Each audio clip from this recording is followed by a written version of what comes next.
বনফুলের শ্রেষ্ঠ গল্প অদ্বিতীয়া। বেশ ছিলাম। আপিসে সাহেব এবং গৃহে মা ষষ্ঠী আমার প্রতি সদয় ছিলেন। সাহেব আমার মাহিনা এবং মা ষষ্ঠী আমার সংসার বাড়াইতেছিলেন। আমার পিতৃকুলে আর কেহ ছিল না। উত্তরাধিকার সূত্রে কিছু টাকাও জুটিয়া গিয়াছিল। খাসা ছিলাম। প্রভাবতী অর্থাৎ আমার গৃহিণী গড়ে বছরে 1.5টি করিয়া সন্তান প্রসব করিয়া 4 বৎসরেই আমাকে 6টি পুত্র কন্যার মালিক করিয়া তুলিয়াছিলেন। মাঝে 2 বার যমজ হয়।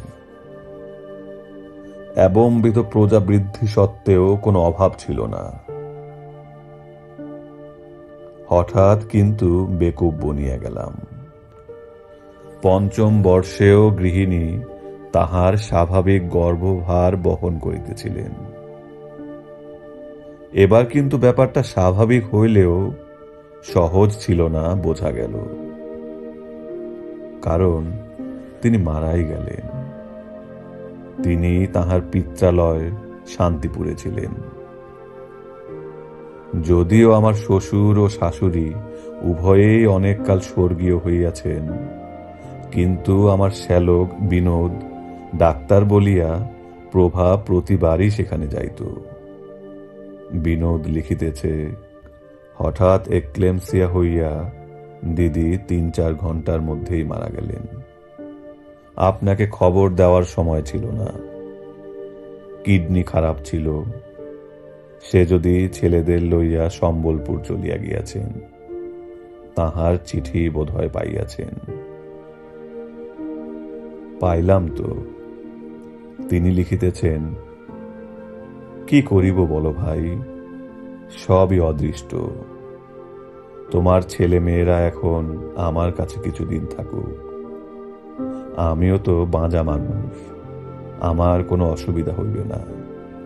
ছেলেরা ভালোই আছে, কোনো ভাবনা করিও না। ইতি। কিং কর্তব্য বিমূঢ় হইয়া ছুটির দরখাস্ত করিলাম। কপাল গুণে আমার সাহেবও বদলি হইয়া গিয়াছিলেন। ছুটি সুতরাং মঞ্জুর হইল না।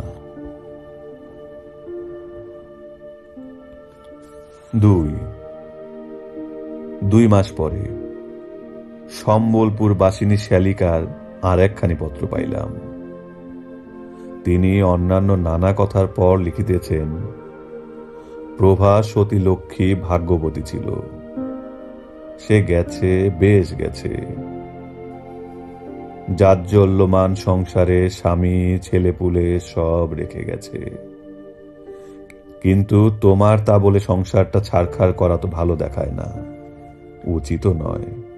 আমার কথা শোনো, আবার বিয়ে করো তুমি।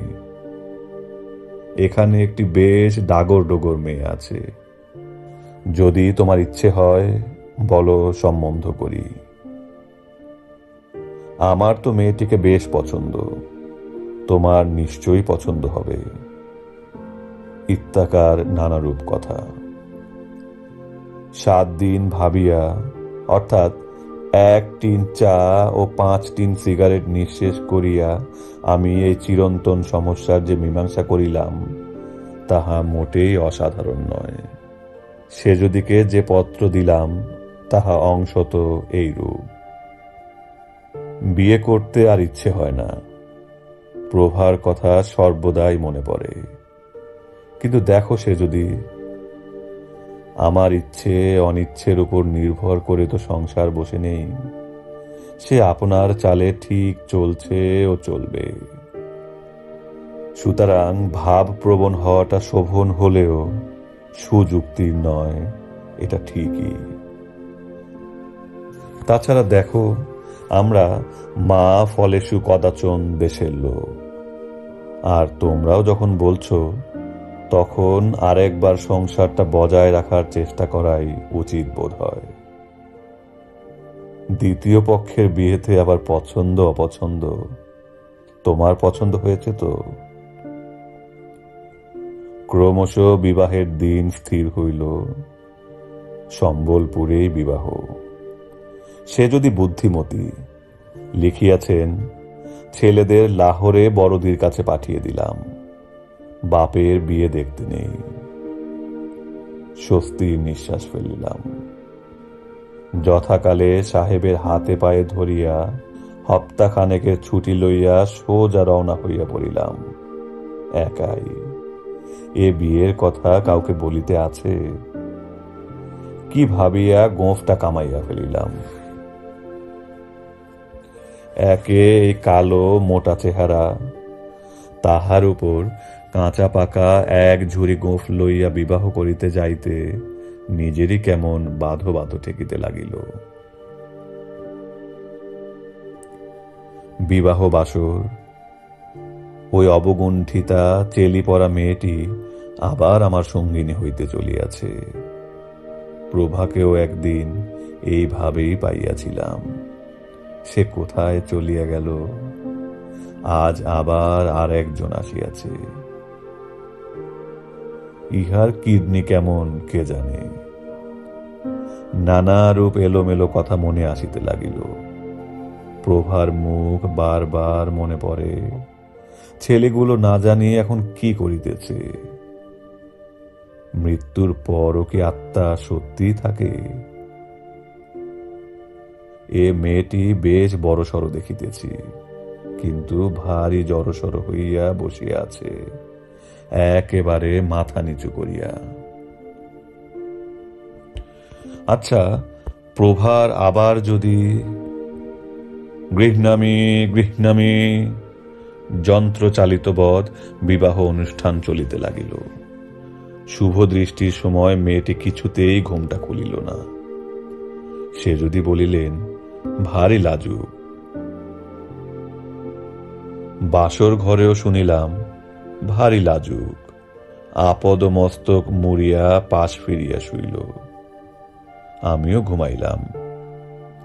সে যদি লোক জমিতে দেন নাই।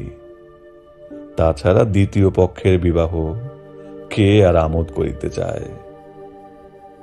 মেয়েটির আপন বলিতে কেহ ছিল না, পরের বাড়িতে মানুষ। সে যদির বাড়িতেই বিবাহ, বলিতে গেলে সে যদি কন্যাকর্তা। সুতরাং বিবাহ উৎসব জমে নাই। জমিল ফুলসজ্জার রাত্রে। বক্ষে অনেক আশা ও আশঙ্কা লইয়া ঘরে ঢুকিয়া দেখি আমার 6টি সন্তান ও আরো একটি নবজাত শিশু লইয়া স্বয়ং প্রভা খাটে বসিয়া। স্বপ্ন দেখিতেছি নাকি? প্রভা কহিল, ছি ছি, সে যদি জিত হলো। মানে? মানে আবার কি? এবার ছেলে হওয়ার সময় ভারী কষ্ট হয়েছিল। অপরাধের মধ্যে সেজদিকে বলেছিলাম যে আমি মলে ওর ভারী কষ্ট হবে। সে যদি বললে হাতি হবে, 3 মাস যেতে না যেতে ফের বিয়ে করবে। আমি বললাম কখনো নয়। তারপর বাজি রেখে সে যদি আর বিনোদ মিলে এই ষড়যন্ত্র। আমি শান্তিপুরেই ছিলাম। আজ এই সন্ধ্যাবেলা এসেছি। এসে দেখি সে যদি জিত। পাড়ার মানকে ছোড়াকে কনে সাজিয়ে সে যদি বাজি জিতেছে। 100টি টাকা দাও এখন। ছি ছি, কি তোমরা? অমন গোঁফটা কি বলে কামালে? আমার অবস্থা অবর্ণনীয়। পরদিন প্রভাতে সে যদি পাওনা চুকাইয়া দিয়াছি। এখন গোঁফটা উঠিলে যে বাঁচি।